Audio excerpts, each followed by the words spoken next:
అందరికీ నమస్కారం.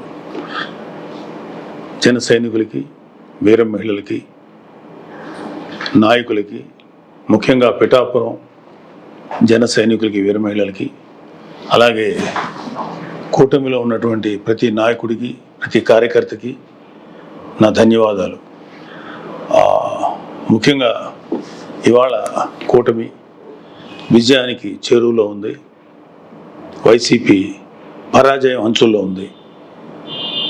సో ఎప్పుడైతే ఒక మనిషి పరాజయం అవుతాడు అని తెలియగానే ఒక రకమైన ఫ్రస్ట్రేషన్ ఉంటుంది.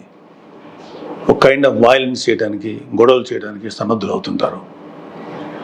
మీ అందరికీ నా విన్నపం ఏంటంటే, ముఖ్యంగా జన సైనికులకి, వీర మహిళలకి, నాయకులకి, రేపు ఓట్ల లెక్కింపు సమయంలో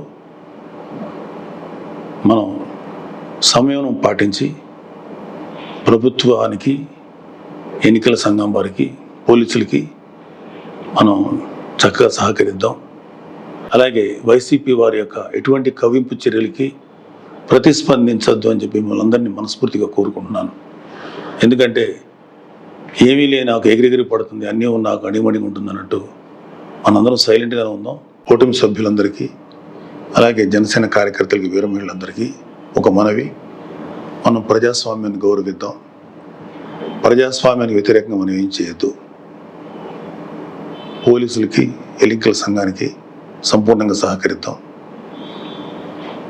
మన డెమోక్రటిక్ స్పిరిట్ని మనం నిలబెట్టుకుందాం. ఖచ్చితంగా రేపు రాబోతున్నది మన కూటమి ప్రభుత్వమే. కాబట్టి ఓడిపోయే వాళ్ళు చేసేటువంటి కవింపు చర్యలకి, వాళ్ళు చేసేటువంటి అల్లర్లకి మీరు ప్రతిస్పందించద్దు. Thank you very much. All the best.